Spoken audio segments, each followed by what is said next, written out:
ഇറാന്റെ president Ebrahim Raisi യാത്ര ചെയ്ത ഹെലികോപ്റ്റർ ഈസ്റ്റേൺ അസർബൈജാനിൽ വെച്ച് ക്രാഷ് ആയിട്ടുണ്ട്. അദ്ദേഹത്തിന്റെ ജീവന് യാതൊരു ആപത്തുമില്ല എന്ന് ഇറാന്റെ ചില മീഡിയാസ് പറഞ്ഞാലും IRNA, ഇറാന്റെ വളരെ പ്രധാനപ്പെട്ട ന്യൂസ് മീഡിയ ഏജൻസി, അവരുടെ ഒഫീഷ്യൽ ഏജൻസി എന്ന് പറയാം, അവരുടെ പക്കൽ നിന്നും യാതൊരു കൺഫർമേഷനും ഈ ഒരു സംഭവത്തെ അടിസ്ഥാനമാക്കി വന്നിട്ടില്ല. എന്നാൽ അസർബൈജാന്റെ ലോക്കൽ ന്യൂസ് പേപ്പർ പറഞ്ഞത് ഇറാന്റെ ഫോറിൻ മിനിസ്റ്റർ കൂടാതെ ഇറാന്റെ പ്രസിഡന്റ് ഇബ്രാഹിം റൈസി ഈ ഒരു ക്രാഷിൽ മരിച്ചുവെന്ന് വളരെ ഞെട്ടിപ്പിക്കുന്ന വിവരങ്ങൾ പുറത്തുവിടാൻ തുടങ്ങി. ഈ ഒരു ക്രാഷ് എങ്ങനെ സംഭവിച്ചു, ഇപ്പോൾ അവിടെ എന്താണ് അവസ്ഥ എന്നുള്ളത് ഈ വീഡിയോയിലൂടെ കാണാം. വളരെ പ്രധാനപ്പെട്ട ഒരു ബ്രേക്കിംഗ് ന്യൂസ് ആണിത്. ആദ്യം ഈ ഒരു സംഭവം ഏത് സ്ഥലത്ത് നടന്നു എന്നുള്ളത് കാണാം. ഈസ്റ്റേൺ അസർബൈജാനിലുള്ള വർസാഖാൻ എന്ന വളരെ പ്രധാനപ്പെട്ട സ്ഥലത്താണ് ഈ ഒരു ഹെലികോപ്റ്റർ ക്രാഷ് ആയതെന്ന് പറയുന്നു. ശരി, സത്യത്തിൽ ഈ ഒരു ക്രാഷ് നടന്നോ അല്ലെങ്കിൽ മറ്റേതെങ്കിലും തകരാറ് കാരണം ഈ ഒരു ഹെലികോപ്റ്റർ ക്രാഷ് ലാൻഡിംഗ് ചെയ്തിട്ടുണ്ടോ എന്ന് ഇപ്പോഴും വിവരങ്ങൾ ആ സ്ഥലത്ത് നിന്നും കൺഫേം ചെയ്തതായി വന്നിട്ടില്ല. IRNA സംബന്ധിച്ചിടത്തോളം ഇറാന്റെ ഒഫീഷ്യൽ ന്യൂസ് മീഡിയ ഏജൻസി അവർ പറഞ്ഞത് ഈ ഒരു ഹെലികോപ്റ്റർ ക്രാഷ് ആയതായി ഒരു കാര്യം പറഞ്ഞു. എന്നാൽ അതിനുശേഷം അത് സംബന്ധിക്കുന്ന യാതൊരു വിവരങ്ങളും അവരുടെ ഭാഗത്തുനിന്ന് വന്നില്ല. മൊത്തം 3 ഹെലികോപ്റ്റർ ഈ യാത്രയിൽ ഉണ്ടായിരുന്നു. അതിൽ ഒന്നിലാണ് ഇറാന്റെ പ്രസിഡന്റ് ഇബ്രാഹിം റൈസി, ഇറാന്റെ ഫോറിൻ മിനിസ്റ്റർ, ഇവർ രണ്ടുപേരും ആ ക്രാഷ് ആയ ഹെലികോപ്റ്ററിൽ ഉണ്ടായിരുന്നതായും പറയുന്നു. ഇതെല്ലാം ഒരു ഭാഗത്ത് പോകുമ്പോൾ ഇപ്പോഴുള്ള സിറ്റുവേഷൻ അവിടെ എങ്ങനെ നോക്കിയാൽ അസർബൈജാനിലുള്ള ലോക്കൽ ചാനൽസ് അവരൊരു കാര്യം കൺഫേം ചെയ്തു. ഈ ഒരു ക്രാഷ് ആയ സ്ഥലത്ത് ഇറാന്റെ റെസ്ക്യൂ ടീം പോയിട്ടുണ്ട്. ഇറാന്റെ റെസ്ക്യൂ ടീം ആ ഒരു സ്ഥലത്ത് റീച്ച് ആയിട്ടുണ്ട്. ഇതിലൂടെ 2 വിവരങ്ങൾ പുറത്തേക്ക് വന്നു. ചില സോഴ്സസ് പറയുന്നത് അദ്ദേഹം മരിച്ചുവെന്നാണ്. ഇറാനെ സംബന്ധിച്ചിടത്തോളം ഒഫീഷ്യലായി ഒന്നും കൺഫേം ചെയ്തിട്ടില്ല. അവർ പറഞ്ഞത് ആ ഒരു ക്രാഷ് സൈറ്റിൽ ഞങ്ങളുടെ ടീം പോയിട്ടുണ്ട് എന്ന് മാത്രമാണ്. ഇതൊരു വളരെ പ്രധാനപ്പെട്ട കാര്യമായാണ് കണക്കാക്കുന്നത്. കാരണം ഇറാന്റെ ഫോറിൻ മിനിസ്റ്റർ, ഇറാന്റെ പ്രസിഡന്റ്, ഇവർ രണ്ടുപേരും പോയ ഹെലികോപ്റ്റർ ക്രാഷ് ആയത് വളരെ സസ്പീഷ്യസ് ആയ കാര്യമായി ഇപ്പോൾ കാണുന്നു. ഇത് കൺഫേം ആയാൽ മിഡിൽ ഈസ്റ്റിൽ ഇത് വലിയ കാര്യമായി മാറും.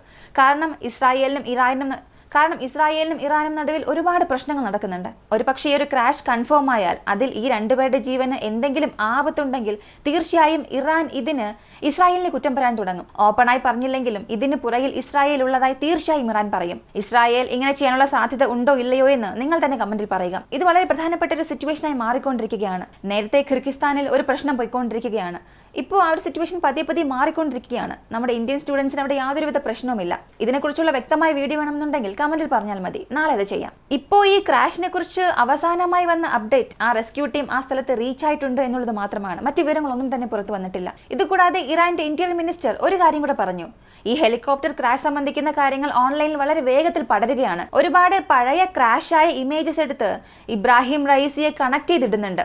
ഇപ്പോഴും ഞങ്ങൾക്ക് യാതൊരുവിധ കൺഫർമേഷനും വന്നിട്ടില്ല. ആരും ഇപ്പോൾ യാതൊരുവിധ വാർത്തയും വിശ്വസിക്കരുത്.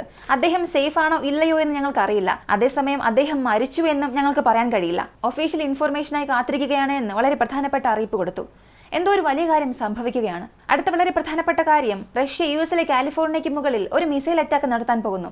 US കാലിഫോർണിയ കോസ്റ്റ് ആ ഒരു കടൽ ഭാഗത്തായി ചേർന്നിരിക്കുന്ന സ്ഥലത്ത് റഷ്യ വലിയൊരു മിസൈൽ സ്ട്രൈക്ക് ചെയ്യാൻ പോകുന്നതായി ഒരു ന്യൂസ് കാലിഫോർണിയ മുഴുവനും തീ പോലെ പടർന്നു. യുഎസിന്റെ സ്റ്റേറ്റ് ഡിപ്പാർട്ട്മെന്റ് പറഞ്ഞത് റഷ്യയുടെ ഒരു റോക്കറ്റ് ബൂസ്റ്റർ റിലീസ് ആകുന്നത് പോലെ ചില ഇമേജസ് കുറച്ച് ദിവസങ്ങൾക്ക് മുൻപ് പുറത്തുവിട്ടിരുന്നു. ഇതിന്റെ ഭാഗമായി ഇവരെല്ലാവരും ചെയ്തത് ഈ പുറത്തേക്ക് പോയ റോക്കറ്റിൽ നിന്നും താഴെ വീണ ഭാഗങ്ങൾ മിസൈൽ ആണെന്ന് തെറ്റിദ്ധരിക്കുകയും അത് കാലിഫോർണിയയ്ക്ക് നേരെ റഷ്യ വലിയൊരു അറ്റാക്ക് നടത്താൻ പോകുന്നുവെന്ന് വലിയൊരു അഭ്യൂഹം കുറച്ച് ദിവസങ്ങൾക്ക് മുൻപ് കാലിഫോർണിയ മുഴുവനും പടർന്നു. ഇപ്പോൾ ആ ഒരു ന്യൂസ് പതിയെ അണയാൻ തുടങ്ങി. കാലിഫോർണിയയിലെ ജനങ്ങൾ അല്പസമയത്തിനുള്ളിൽ വലിയൊരു ഭീതി തന്നെ കണ്ടു. നേരത്തെ റഷ്യനും ഉക്രൈനും വലിയൊരു യുദ്ധം പോയിക്കൊണ്ടിരിക്കുമ്പോൾ അമേരിക്കയുടെ സഹായം കൊണ്ടാണ് ഉക്രൈൻ ഇപ്പോഴും ആ ഒരു യുദ്ധത്തിൽ നിലനിൽക്കുന്നത്. അല്ലെങ്കിൽ ഉക്രൈന്റെ അവസ്ഥ വളരെ ദയനീയമായേനെ. അതിനാൽ അമേരിക്കയുടെ മേൽ ഒരു മിസൈൽ സ്ട്രൈക്ക് റഷ്യ നടത്താൻ സാധ്യതയുണ്ട് എന്ന് ഈ ഒരു പോസ്റ്റ് ഷെയർ ചെയ്ത ഒരുപാട് പേർ അതിനൊരു കാരണവും പറഞ്ഞു. എന്നാൽ അതെല്ലാം വെറും അഭ്യൂഹം മാത്രമേ അവസാനിച്ചു. അടുത്തത് ജർമ്മന്റെ MP അവർ പറഞ്ഞത് ഉക്രൈന് കൊടുക്കുന്ന സഹായങ്ങൾ നമ്മൾ ഒരു അളവിന് കൊടുക്കണം. കാരണം അളവിൽ കൂടുതൽ സഹായം ഉക്രൈന് നമ്മൾ ചെയ്താൽ കൂടിയും അതിന് വലിയ പ്രയോജനമൊന്നും നമുക്കുണ്ടാവുകയില്ല. നമ്മൾ വലിയ ആപത്തിലായേക്കാം. അമിതമായാൽ അമൃതവും വിഷം എന്ന് പറയുന്നത് പോലെ ഉക്രൈന് കൊടുക്കുന്ന സഹായം, എന്തെല്ലാം സഹായങ്ങൾ പോകുന്നു അതെല്ലാം നമ്മൾ മോണിറ്റർ ചെയ്യണം. എല്ലാം സ്റ്റെബിലൈസ് ചെയ്ത് നോർമൽ ആയിരിക്കണം. അളവിൽ കൂടുതലും കൊടുക്കാതെ കുറഞ്ഞ അളവിലും കൊടുക്കാതെ എല്ലാം നോർമലായി കൊടുക്കണം. കാരണം ഈ യുദ്ധം എന്നത് 2 വർഷത്തോളമായി. ഇത്രത്തോളം വലിയൊരു യുദ്ധം നമ്മളെ കൊണ്ട് കൺട്രോൾ ചെയ്യാനാകില്ല. അതിനാൽ കൊടുക്കുന്നത് കണക്കിലെടുത്തില്ല എന്നുണ്ടെങ്കിൽ നമുക്ക് ഭാവിയിൽ അത് വലിയ പ്രശ്നത്തിന് കാരണമായേക്കാം എന്ന് വലിയൊരു വാർണിംഗ് തന്നെ ജർമ്മനിക്ക് കൊടുത്തു. ഇതിന് ഒരുപാട് പേർ പറയുന്നത് ഇവർ ഒരു പ്രോ റഷ്യൻ, അതുകൊണ്ടാണ് റഷ്യക്ക് സപ്പോർട്ടായി സംസാരിക്കുന്നത് എന്ന്.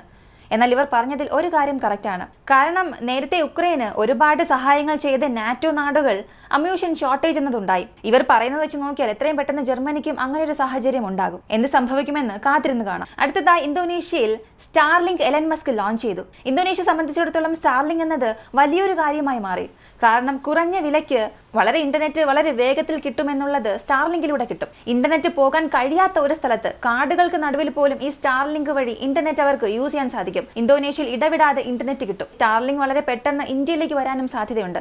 അങ്ങനെയാണെങ്കിൽ ഇവിടെയുള്ള ഒരുപാട് കമ്പനികൾ അവരുടെ ഇന്റർനെറ്റ് പ്ലാൻസിന്റെ റേറ്റ് കുറയ്ക്കാനുള്ള സാധ്യതയുമുണ്ട്. അടുത്തതായി നാറ്റോയുടെ 2023 സ്പെൻഡിങ്ങിന്റെ ഒരു ചാർട്ട് പുറത്തു വന്നു. 2023 നാറ്റോ 1.3 ട്രില്യൺ ഈ ഡിഫൻസിന് വേണ്ടി ചിലവാക്കി. ഇതിൽ അത്ഭുതപ്പെടുന്ന കാര്യം എന്തെന്ന് ചോദിച്ചാൽ 66% അമേരിക്കയാണ് ചിലവാക്കിയത്. ഇതിൽ അത്ഭുതപ്പെടേണ്ടത് തന്നെയാണ്. കാരണം എപ്പോഴും ഇല്ലാത്ത അളവിൽ നാറ്റോയുടെ സ്പെൻഡിങ്ങിൽ അമേരിക്കയുടെ ഇൻവോൾവ്മെന്റ്, അമേരിക്കയുടെ സ്പെൻഡിങ് എന്നത് കൂടുതലായിക്കൊണ്ടിരിക്കുകയാണ്. അമേരിക്കയ്ക്ക് അടുത്തതായി കൂടുതൽ ചിലവാക്കിയ നാടുകൾ ഏതെന്ന് ചോദിച്ചാൽ US 860 ബില്യൺ, മുഴുവൻ ബഡ്ജറ്റിൽ 66.2%. അടുത്തത് ജർമ്മനി 68 ബില്യൺ, ഇത് മുഴുവൻ ബഡ്ജറ്റിൽ 5.2%. അടുത്തു വരുന്നത് UK 65.76 ബില്യൺ, മുഴുവൻ ബഡ്ജറ്റിൽ 5.1%. അടുത്തത് ഫ്രാൻസ് 56.65 ബില്യൺ, മുഴുവൻ ബഡ്ജറ്റിൽ 4.4%. ഇറ്റലി 31.59 ബില്യൺ, മുഴുവൻ ബഡ്ജറ്റിൽ 2.4%. പോളണ്ട് 29.11 ബില്യൺ, മുഴുവൻ ബഡ്ജറ്റിൽ 2.2%. അടുത്തത് കാനഡയാണ് 28.95 ബില്യൺ, 2.2% മുഴുവൻ ബഡ്ജറ്റിൽ വരുന്നത്. അടുത്തത് സ്പെയിൻ 19.18 ബില്യൺ, മുഴുവൻ ബഡ്ജറ്റിൽ 1.5%. അടുത്തത് നെതർലാൻഡ് 16.74 ബില്യൺ, മുഴുവൻ ബഡ്ജറ്റിൽ 1.3%. അടുത്തത് തുർക്കിയാണ് 15.84 ബില്യൺ, 1.2% മുഴുവൻ ബഡ്ജറ്റിൽ വരുന്നത്. അടുത്ത നാടുകളെല്ലാം ഈ 1%-ന് താഴെ ചിലവാക്കിയ നാടുകളാണ്. നേരത്തെ ട്രംപ് വരികയാണെങ്കിൽ ഞാൻ നാറ്റോയ്ക്ക് അധികം ചിലവാക്കില്ല, നാറ്റോയ്ക്ക് കൊടുത്തുകൊണ്ടിരിക്കുന്ന കാശ് ഉപയോഗിച്ച് അമേരിക്കയെ മറ്റേതെങ്കിലും രീതിയിൽ വളർത്താൻ ശ്രമിക്കുമെന്ന് വലിയ കാര്യങ്ങൾ പറഞ്ഞുകൊണ്ടിരുന്നു.